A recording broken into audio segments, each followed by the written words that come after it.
바울이 고백하는 은혜라는 제목으로 함께 말씀을 나누겠습니다. 바울의 신학을 말하려고 하면 반드시 짚고 가야 할 단어가 있습니다. 그 단어는 은혜입니다. 바울을 말할 때 은혜를 빼놓을 수 없어요. 바울의 신학을 이야기할 때 은혜를 지나갈 수가 없습니다. 오늘 본문에서도 이 바울은 이 짧은 본문에서 은혜라는 단어를 3번이나 지금 사용하고 있습니다. 그래서 어떻게 보면 은혜라는 단어는 바울의 언어라 이렇게 말씀할 수 있어요.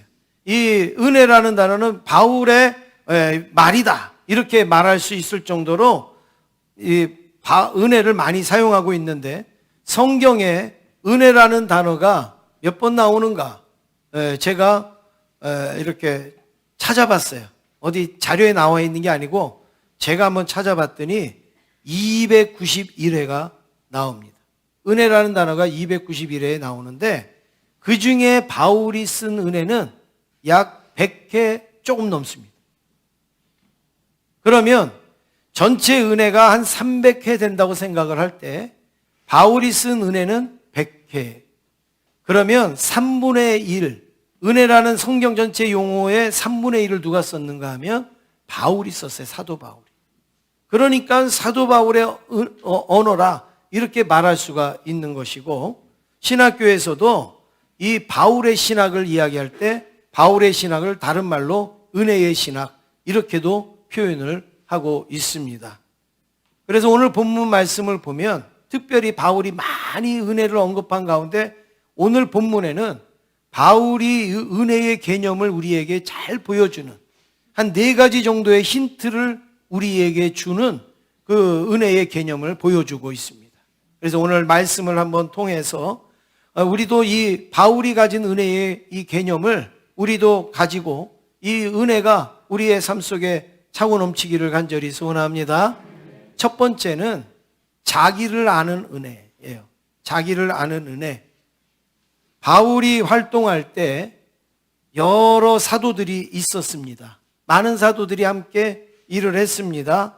그런데 뭐 그때 누가 최고냐 1등이냐 이렇게는 말하지 않지만 그래도 의식 중에서 그 많은 사도들 가운데 단연 최고, 그리고 단연 으뜸, 그리고 단연 열심, 이런 사도가 누구였는가 하면 사도 바울이었습니다. 이거는 말하지 않아도 사도 바울도 알고 다른 사도들도 알고 다른 백성들도 아는 것이 바로 사도 바울. 오늘날에도 세계 역사나 아니면 사회나 이런 걸 보면 우리 기독교를 소개할 때 어떻게 소개합니까?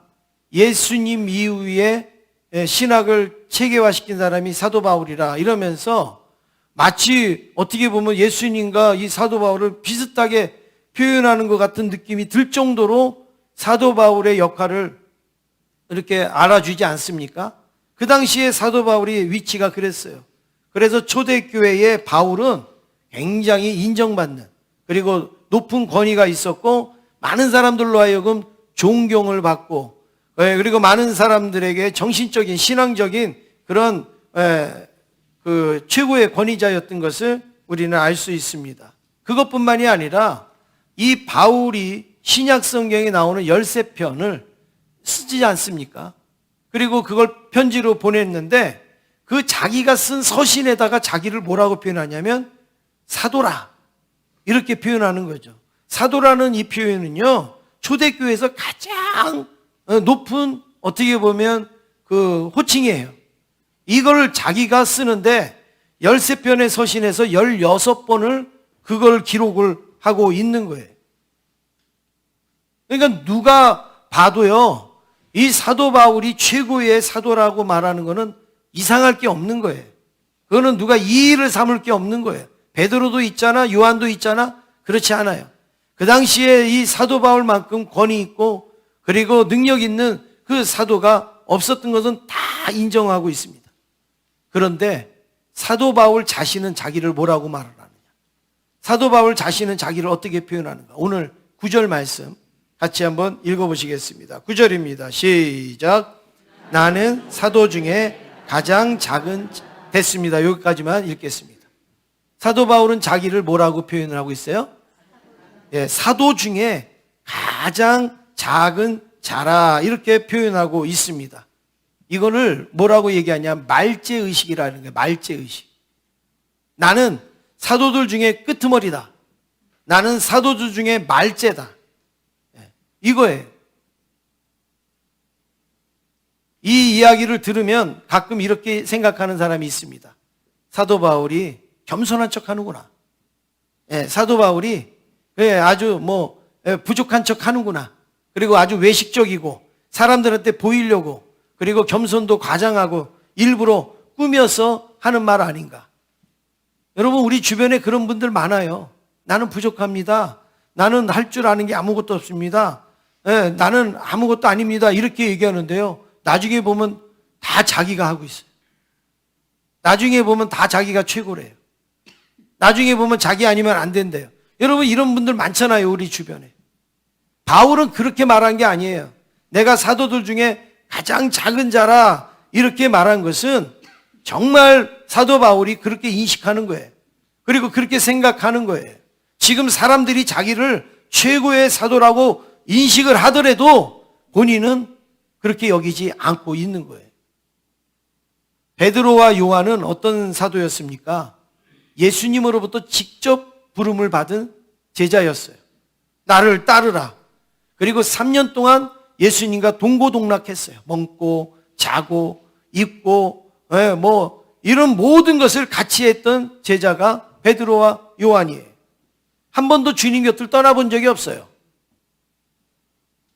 그리고 예수님이 십자가를 지실 때 멀리 떨어져 있긴 했지만 그래도 그 지시는 십자가를 따라갔고 그리고 보고 있었고 그리고 예수님이 부활했던 그 무덤도 가보고 그리고 부활하신 주님과 40일을 겪으면서 회개도 하고 다시금 각오도 다지고 결심도 하고 그리고 마지막에 승천하실 때 너희들은 이 땅의 증인이 되라 이러면서 또 사명도 주시고 하는 이 모든 일을 다 관여했던 사람들이 베드로, 요한 이런 사람들이에요.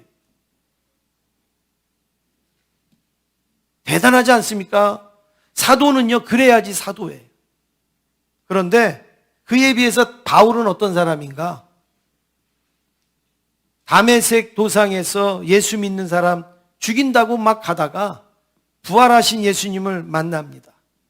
그리고 그 예수님으로 인하여서 변화가 되기 전까지 이 베드로는 예수님을 따라다녀 본 적도 없고 쫓아다녀 본 적도 없고 그리고 예수님을 위해서 뭔가 헌신을 해보거나 무슨 일을 해본 적도 없고 예수님에게서 말씀을 배운 적도 없고 십자가 앞에 가본 적도 없고 그리고 오히려 오늘 이 말씀에 하는 것처럼 하나님의 교회를 핍박하던 자예요.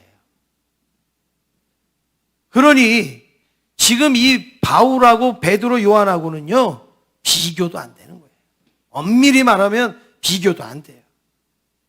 그러면서 오늘 이 사도행전 9장 5절에 보니까 예수님도 바울을 뭐라고 표현을 하고 있는가 한번 같이 읽겠습니다. 시작.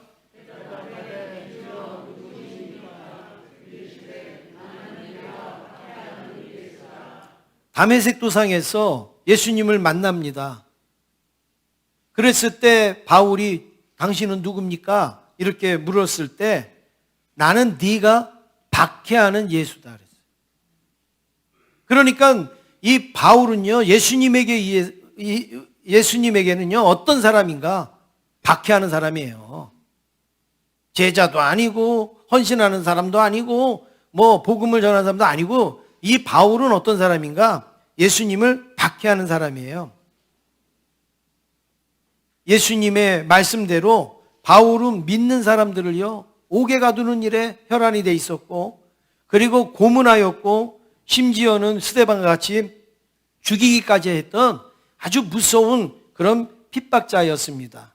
예수님을 이 박해한 자가 이제 자신을 정확히 아는 거예요. 그런 자가 사도가 됐어요. 그러니까 자기를 뭐라 그래요? 사도 중에 가장 작은 자다 이렇게 말하는 거예요. 지금 바울의 위치는 아주 대단하고 훌륭하지만 자기가 사도로 부름을 받은 것은 자기 자신이 얼마나 연약한 존재인지 얼마나 못된 존재인지, 형편없는 존재인지 그거를 바울이 알고 있는 거예요. 그래서 지극히 작은 자라. 그것뿐만이 아닙니다. 디모데전서 1장 15절에도 보면 바울은 뭐라고 얘기하느냐. 한번 같이 읽겠습니다. 시작. 미쁘다 모든 사람이 받을 만한 이 말이요 그리스도 예수께서 죄인을 구원하시려고 세상에 임하셨다 하였도다. 죄인 중에 내가 괴수니라. 죄인 중에 내가 뭐라고요? 괴수다. 그냥 바울이 한번 인사치레로 다른 사도들이 훌륭하죠. 다른 사도들이 크죠. 나는 작은 사도예요. 그렇게 인사치레로 말한 게 아니라 사도 바울은 말할 때마다 내가 죄인 중에 괴수다. 내가 죄인 중에 괴수. 나는 사도들 중에 가장 작다. 이렇게 표현을 하고 있는 거죠. 여러분, 오늘 우리들의 모습 속에 나를 작다라고 여기는 마음이 있으십니까? 나는 죄인 중에 괴수라고 하는 마음이 있으십니까? 겉으로는 그렇게 표현할 수 있어요. 그런데 속으로는 내가 그래도 너보다는 낫지. 내가 그래도 너보다는 좀 낫지. 내가 예수 믿은 기간도 좀 오래된 것 같고, 내가 봉사도 좀 더 많이 하는 것 같고, 내가 주님을 더 아는 것도 좀 더 많은 것 같고, 은연중에 우리가 이런 마음이 있지 않습니까?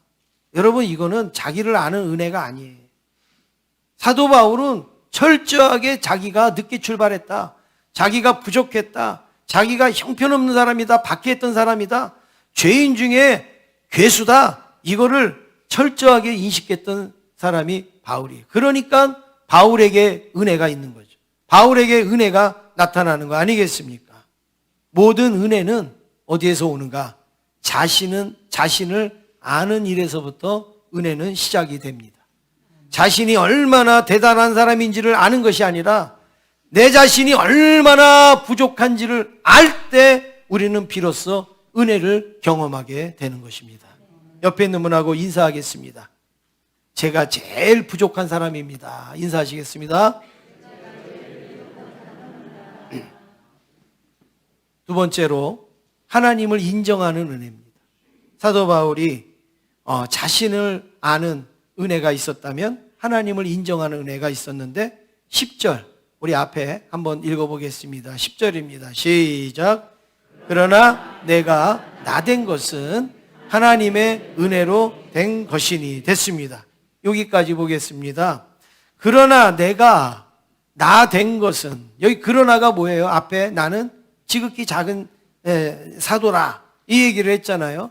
그런데 내가 지극히 작은 사도지만 사람들은 나를 뭐라고 부른다고요?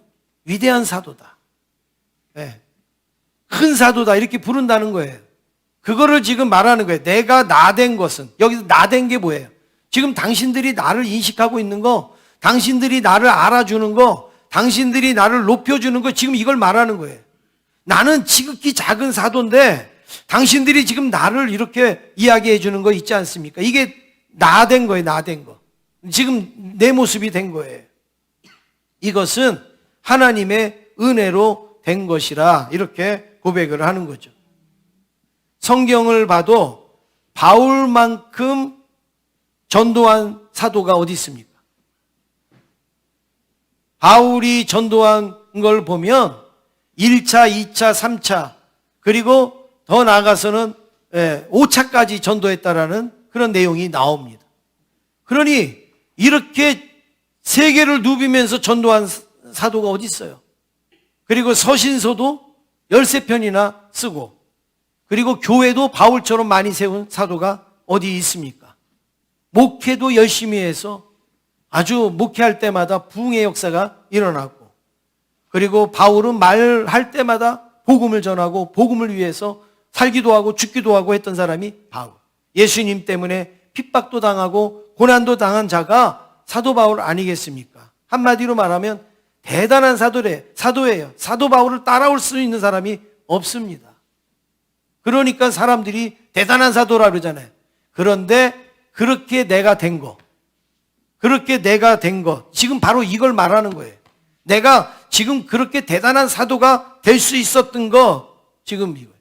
우리는 내가 이렇게 된 것만 가지고 하나님의 은혜다 이래요. 봐, 사람들이 날 높여주잖아. 봐, 내가 이렇게 물질이 많잖아. 봐, 이렇게 내가 지금 영향력이 크잖아. 이걸 하나님의 은혜라고 생각을 해요. 그런데 바울은 그렇게 말하지 않습니다. 그 다음을 이야기합니다. 그 다음. 보세요. 내가 나된 것은, 여러분 이게 얼마나 교만스러운 말입니까? 너희들이 나를 대단하다고 그러지 내가 이렇게 된 거에 뭔 줄 알아? 지금 이것만 딱 가지면은요 대단히 교만한 말이죠. 우리 교회가 이 정도 된 것은, 여러분 이거 대단히 교만한 거죠. 내가 이렇게 한 것은 대단히 교만한 거죠. 그 다음이 중요한 거예요. 그 다음을 봐야 되는데, 그 다음에 뭐라고 그럽니까? 하나님의 은혜로 된 것이니. 할렐루야. 죄인 중에 괴수 같은 자가, 사도 중에 가장 작은 자가 사도로 부름을 받아서 최고의 사도가 된 것은 하나님의 은혜로 된 것이라. 하나님의 은혜 아니고서는 말할 수 없다라는 거죠. 스톰스라는 박사가 은혜에 대해서 이런 말을 했습니다. 은혜란 당신의 공로로 얻을 수 있는 것도 아니요, 당신의 무공로로 잃어버릴 수 있는 것도 아닙니다. 은혜는 우리의 잘잘못을 따지지 않고 주시는 하나님의 선물입니다. 이 놀라운 은혜 주심을 감사해야 합니다. 우리는 우리가 뭘 잘하면 은혜라고 그러고 우리가 잘 못하면 은혜 아니라고 얘기를 해요. 그러니까 엄밀히 말해서 은혜가 누구에게 달렸는 것처럼 얘기를 하냐면 우리에게 달린 것처럼 얘기를 해요. 우리가 잘해가지고 은혜다, 우리가 못해가지고 은혜가 잃어버렸다, 이렇게 생각을 한단 말이에요. 근데 스톰스 박사가 뭐라고 얘기해요? 우리의 잘잘못을 따지지 않고 그냥 주시는 은혜가 하나님의 은혜라는 거예요. 너는 잘했으니까 이만큼 주고 너는 못했으니까 요만큼만 주고, 그거는 은혜가 아니에요. 그건 대가지. 하나님의 은혜는 잘했느냐 못했느냐 상관없이 하나님께서 부어주시는 것이 바로 은혜. 그러니까 우리는 그 은혜를 받고 나타나는 현상이 뭐예요? 깜짝 놀라는 거예요. 나 같은 괴수에게도 하나님께서, 나같이 부족한 자에게도 하나님께서. 그래서 우리는 하나님의 은혜를 경험하면 깜짝 놀라게 되고 하나님 앞에 감사하게 되는 것입니다. 그렇습니다. 여러분, 내가 건강합니까? 하나님의 은혜입니다. 내가요 식단 조절도 잘하고요, 운동도 하고요, 뭐도 해갖고 이렇게, 물론 그것도 필요하죠. 그런데 여러분, 하나님이 생명 걷어가시면 운동을 할 수 있어요, 식단 조절을 할 수 있어요. 뭘 합니까? 내가 많은 물질을 가지고 있어요. 여러분, 그게 하나님의 은혜입니다. 내가 밤잠 안 자고 새벽에 일어나 갖고 돈을 벌어서, 물론 그것도 있지만 하나님이 기회를 주시지 아니하고 하나님이 판단력과 분별력을 안 주시면 어떻게 그걸 내가 가질 수가 있겠습니까? 나의 나된 거, 지금 내 모습이 될 수 있었던 것은 하나님께서 파격적으로 주신 은혜 때문이지, 우리의 어떤 공로나 우리의 어떤 수고나 노력 때문에 된 것은 결코 아니라는 사실을 인정할 수 있기를 간절히 원합니다. 처음에는 다 하나님의 은혜로 시작합니다. 어떻게 이렇게 했어? 하나님의 은혜죠. 하나님이 그렇게 하셨죠. 하나님께서 그렇게 해주셨습니다. 그런데 하나님을 조금 알고, 그리고 좀 수고도 좀 하고, 그리고 내가 좀 열심도 내고, 내가 좀 기도도 좀 막 하다가 보면 그 다음에는 하나님을 쓱 뺍니다. 하나님을 슬쩍 뺍니다. 내가 그렇게 한 거예요. 내가 그렇게 된 거예요. 처음에는 하나님의 은혜로 직분을 주셨고, 하나님의 은혜로 나에게 일도 맡겨주셨고, 뭐 이렇게 해서 열심히 하고 이렇게 하더니 나중에는 어떻게 된 거예요? 내가 한 게 되는 거예요. 내가 얼마나 수고했는데요, 내가 얼마나 힘들었는데, 내가 얼마나 눈물을 흘리고 내가 얼마나 땀을 흘렸는데요, 전부 이렇게 되는 거죠. 여러분, 그거는 하나님의 은혜를 인정하지 못하는 그런 모습인 것이죠. 내가 나된 것은 하나님의 은혜로 인정하는 것이 중요한 것은, 여러분, 하나님의 은혜로 됐다라고 인정하는 거, 그냥 야 하나님이 했다고 그래, 그냥 이게 중요한 게 아니에요. 여기 더 큰 내용이 있습니다. 보세요. 지금까지 내가 나된 것이 하나님의 은혜입니다라고 고백하는 사람은 내일도 하나님의 은혜로 살아갑니다가 고백이 되는 거예요. 다음 달에도 하나님의 은혜로 삽니다가 그게 고백이 되는 거예요. 그런데 하나님을 싹 빼버린 사람은 내 힘으로 됐다라고 생각하는 사람은 내일도 누구 힘으로 살까요? 내 힘으로 사는 거예요. 다음 달에도 내 힘으로 살 거예요. 그래서 이 고백이 중요한 겁니다. 나의 나된 것은, 지금 내가 된 것은, 여러분이 지금 과장이 되셨든 사장이 되셨든 뭐 회장이 되셨든 뭐 상관없어요. 지금 여러분의 모습까지 된 것은 하나님의 은혜로 된 것입니다. 내일에 또 되어질 것도 하나님의 은혜로 될 것입니다. 이걸 인정하는 것이 바로 은혜입니다. 옆에 있는 분하고 인사하겠습니다. 하나님의 은혜를 인정합니다. 인사하겠습니다. 세 번째로 사명을 감당하는 은혜를 이 사도 바울은 보여주고 있습니다.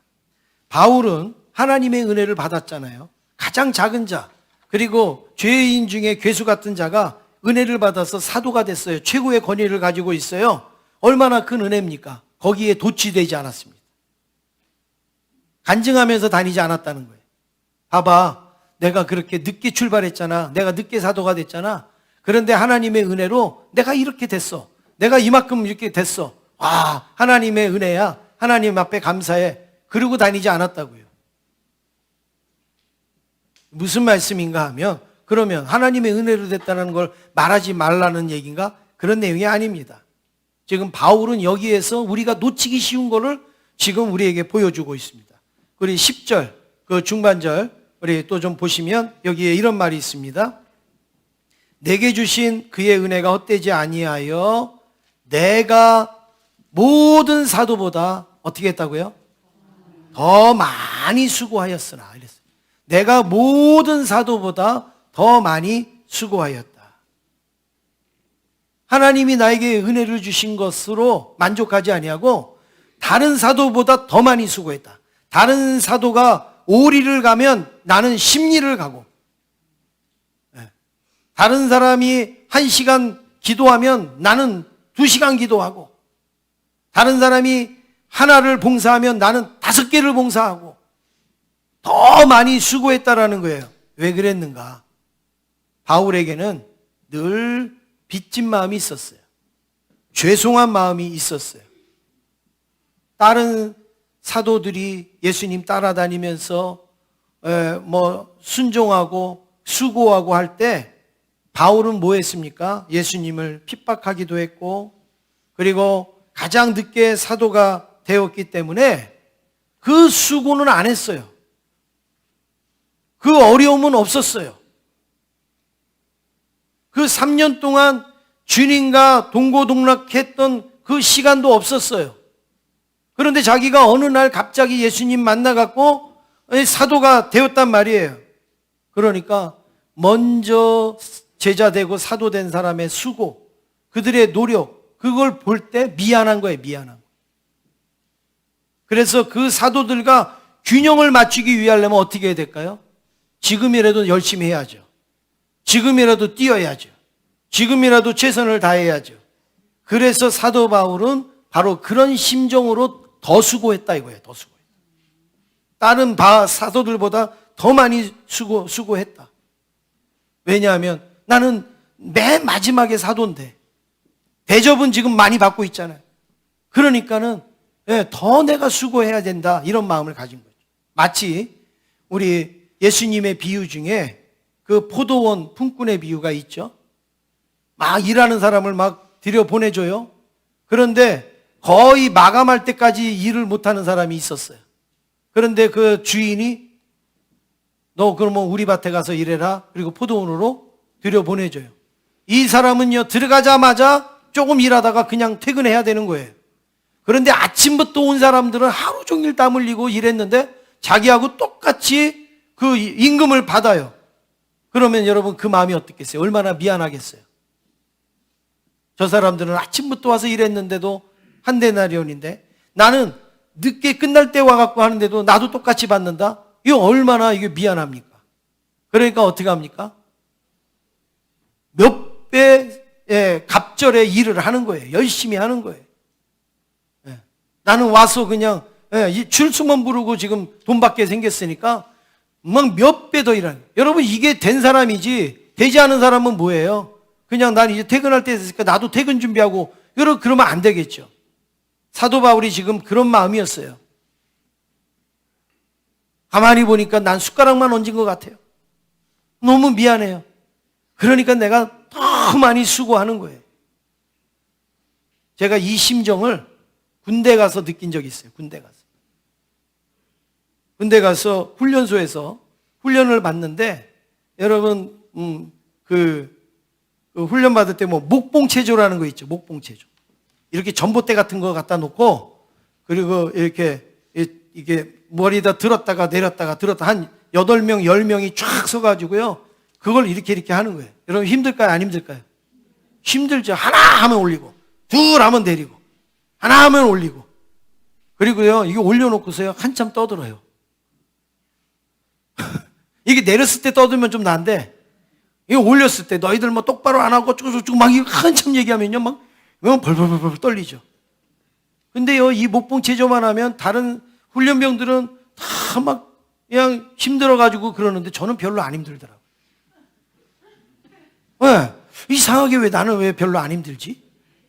다른 사람은 막 힘들어갖고 그러는데 저는 별로 안 힘들어요. 일부 예배 때 우리 문근식 집사님이 특전사 나오셨잖아요. 그분이 제가 이 얘기를 하니까 키가 작아서 그렇지. 예, 아유, 그렇게 또 노골적으로 말씀을 하시. 하나 해갖고 딱 드는데요, 공중에 떠 있는 거예요. 앞뒤로 큰 친구들이 이걸 딱 드니까는 저는 이렇게 떠 있는 거예요, 이게. 그리고 둘 해갖고 딱 내리면 또 떠 있어요. 예, 어깨에 다 걸치니까 저는 뭐 이렇게 떠 있는 거죠. 저는 이게 너무 이게 체조하는 건지 에어로빅을 하는 건지 이거 모르겠는 거예요. 근데 여러분, 제 마음이 얼마나 미안하겠어요. 제 것까지 더 들어야 되니까 다른 친구들이 얼마나 미안하겠어요. 그래서 제가 할 수 있는 게 뭘까요? 기합 소리가 적으면 10번 하다가 또 20번 넘어가고 막 늘어나요. 기합 소리를 크게 해야 되는데 제가 할 수 있는 거는 기합 소리 크게 해주는 것밖에 없어요. 왜냐하면 저는 체조하고 있으니까. 그래갖고 그냥 하나, 둘, 그냥 제가 뭐 있는 힘을 다해서 제가 힘을 쓰지 못하는 거를 기합으로 막 하는 거예요. 그러면 다른 조보다 우리가 빨리 끝나기도 하고 그렇게 되는 거예요. 그러면 오히려 그 친구들이, 야, 네가 목소리가 커가지고 우리가 이거 빨리 했다고 막 이래요. 그러면 저는 미안한 거죠. 목봉체조 좀 안 왔으면 좋겠어요. 네. 아니, 이게 떠 있어요. 이게. 바울의 심정이 그런 심정 아니겠어요? 다른 사도들이 벌써 힘든 거 다 해놨어요. 근데 자기는 지금 가서 뿌리는데 막 거기에 열매가 막 주릉주릉 열리니까 자기를 막 대단하다고 그래요. 그런데 자기는 너무나도 미안한 거예요. 그래서 고린도후서 11장 23절 27절에 보니까 바울이 얼마나 열심히 수고했는지, 바울이 얼마나 열심히 충성했는지를 자기가 쭉 기록하고 있는데, 제가 요약을 해서 한번 말씀을 드리겠습니다. 내가 수고를 넘치도록 하고 옥에 갇히기도 하고 매도 수없이 맞고 여러 번 죽을 뻔하고 40에 하나 매를 5번 맞고 3번 태장으로 맞고 1번 돌로 맞고 3번 파선하고 일주야를 깊은 바다에서 지냈고 여러 번의 위험 수고하며 애쓰고 여러 번 자지 못하고 줄이며 목마르고 여러 번 굶고 춥고 헐벗었노라. 저 먼 거리를 5차까지 다니면서 여러분 모진 수모와 고통과 환난과 어려움 그 겪은 걸 지금 다 기록하고 있어요. 왜 이렇게 수고했어요? 왜 이렇게 바울이 이렇게 했겠습니까?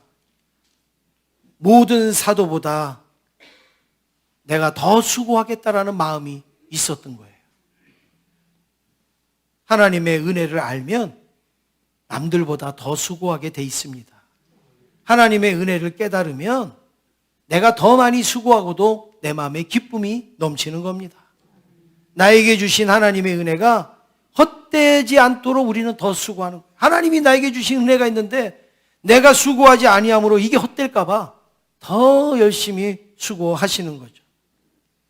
교회에서 사명을 감당하시고 수고하시는 분들이 많이 있습니다. 찬양대도 있고 교사도 있고 그리고 인도자, 순장, 섬김이 안내하시는 분, 주차, 주방, 미화, 꽃꽂이. 제가 이걸 다 말해도 또 빠지는 게 있을지도 몰라요. 그래갖고 그 외에도 구석구석 소리 없이 섬기시는 분들. 여러분, 교회에 이런 분들이 있잖아요. 이런 분들이 왜 수고를 합니까? 하나님이 나에게 주신 은혜가 헛되지 않기 위해서 수고하는 거예요. 그리고 내가 다른 사람보다 더 미안한 마음으로 수고하시는 거예요. 여러분, 이런 교회는 어떤 교회예요? 잘 되는 교회. 이런 교회는 은혜로운 교회. 나만 일하는 것 같아요? 나만 힘드는 거 하는 것 같아요? 딴 사람들은 노는 것 같아요? 딴 사람들은 그냥 설렁설렁 하는 것 같아요? 여러분, 이런 교회는요, 힘든 교회예요. 내가 팔이 안다면 목소리도 크게 내든 아니면 뭐래도 하든 여러분, 이런 교회가 여러분 하나님께서 은혜 주시는 교회 아니겠습니까? 나는 이것 때문에 안 돼. 나는 이것 때문에 안 돼. 힘든 거는 당신들이 하든 누가 하든 나는 안 돼. 자기 몸 하나만 챙기고 자기 하나만 간수하고 여러분, 여기에 무슨 하나님의 은혜가 임하겠습니까? 사도 바울 보세요. 더 많이 수고했다. 하나님의 그 사명을 감당하는 것이 바로 은혜다. 이런 고백을 사도 바울이 하고 있습니다. 옆에 있는 분하고 인사하겠습니다. 사명 감당도 은혜로 합니다. 인사하겠습니다. 마지막으로 네 번째입니다. 하나님께 영광 돌리는 은혜입니다. 바울의 이 은혜 중에 가장 중요한 거예요. 지금까지의 은혜는 대부분 사람들이 어느 정도 우리가 신앙생활하고 믿음생활하면은 다 하시는 거예요. 다 감당이 되는 은혜예요. 근데 오늘 이 부분이 제일 중요합니다. 그리고 어렵습니다. 10절 말씀 맨 뒤에 보면 뭐라고 말씀합니까? 지금 사도 바울이 내가 모든 사도보다 더 많이 수고하였으나 이랬잖아요. 수고했어요. 실질적으로. 그런데 뭐라고 얘기하냐? 내가 한 게 아니다. 그렇게 수고했는데도 내가 한 게 아니라는 거예요. 그럼 누가 했느냐? 오직 나와 함께 하신 하나님의 은혜로 했다. 정말 저는 이 말씀을 준비하면서 정말 이 바울은요, 자기가 실수할 수 있고 또 아니면 자기가 조금 잘못할 수 있는 것까지도 탁탁 막아가면서 자기 신앙을 관리하고 있는 거예요. 내가 다른 사도보다도 내가 늦게 됐기 때문에 더 많이 수고했습니다. 더 열심을 냈습니다. 여러분, 이것만도 은혜 되죠? 이것만도 감사하죠? 야, 참 사도 바울은 된 사람이구나. 저렇게 다른 사람보다도 더 많이 수고하려고 그런 거 훌륭하구나. 여러분, 이것만도요 대단한 거예요. 그런데 바울은 그게 자기의 공로로 보여질까 봐, 그게 자기의 어떤 자랑으로, 교만으로 나타날까 봐 또 뭐라 그러냐면 그것도 내가 한 게 아니다. 수고도 내가 한 게 아니고 오직 나와 함께 하신 하나님의 은혜로 했습니다. 이 고백을 하고 있습니다.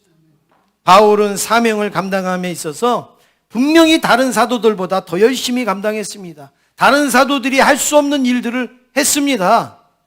그런데 내가 한 게 아니래요. 하나님의 은혜로, 나와 함께 하신 하나님의 은혜로 했습니다. 이게 뭐예요? 하나님께 영광을 돌리는 거예요. 영광을. 하나님, 은혜를 하나님 앞에 돌리는 것입니다. 사랑하는 성도 여러분, 우리가 하나님 앞에 사명도 감당하고 충성하는데 기왕이면 하나님께 영광도 돌리는 그런 은혜가 있으시기를 주님의 이름으로 축원합니다. 이제 오늘 오후에 세단양 교회에 그 리모델링 감사 예배가 있어서 이제 저희가 가게 됩니다. 이제 저하고 장로님들이 가시는데,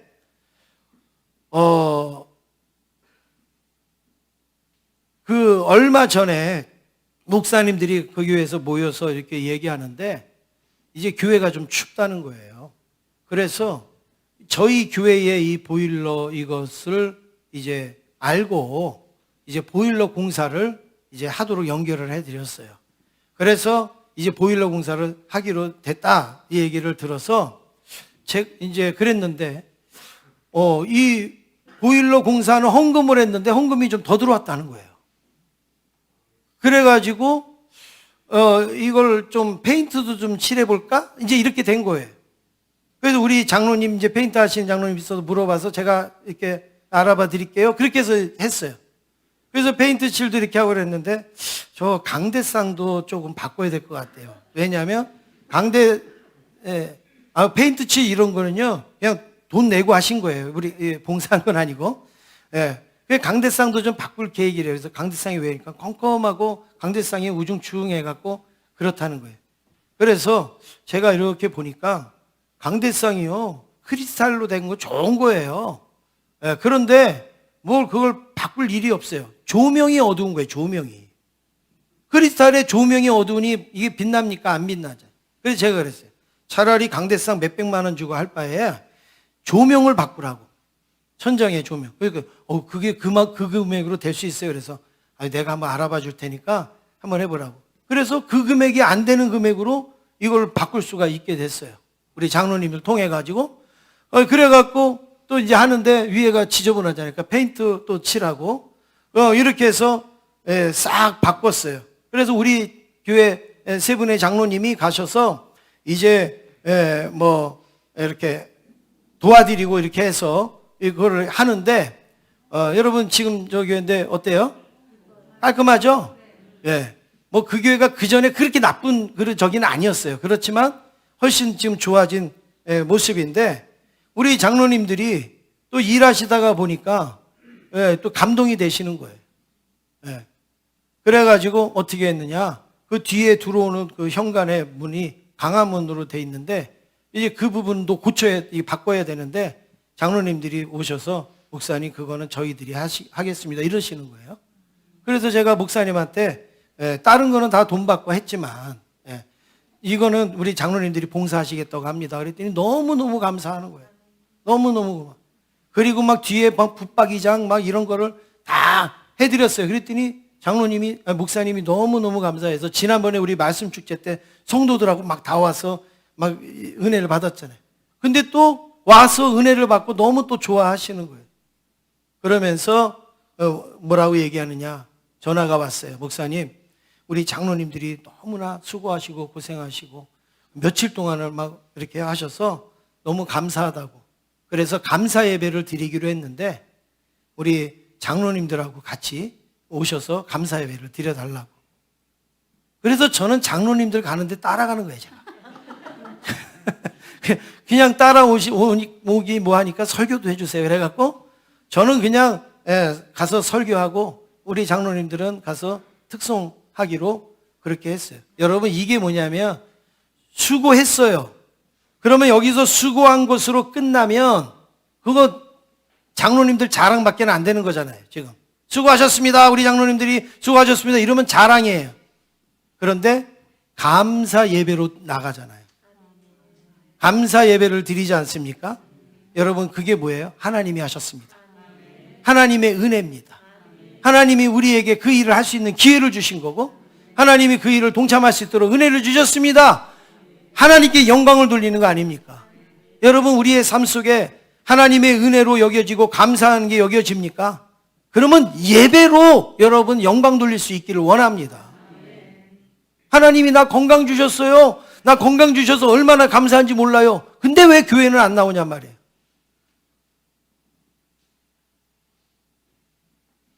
하나님이 이 문제 해결해 줬어요. 하나님이 이 어려운 거 하나님께서 도와주셨어요. 그러면 예배를 드려야죠. 하나님 앞에 영광을 돌려야죠. 사도 바울이 지금 고백하는 내용이 바로 그겁니다. 고린도전서 10장 31절에 이렇게 고백합니다. 함께 읽겠습니다. 시작.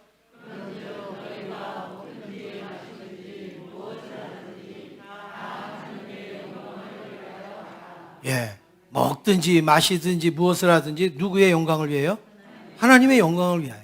은혜의 마지막 단계가 하나님께 영광입니다. 하나님께 영광을 돌리는 일입니다. 사랑하는 성도 여러분, 하나님의 은혜로 시작하셨습니까? 하나님께 영광 돌리는 것으로 마치실 수 있기를 간절히 원합니다. 우리 옆에 있는 분하고 인사하겠습니다. 은혜로 시작하여 영광으로 마치겠습니다. 인사하겠습니다.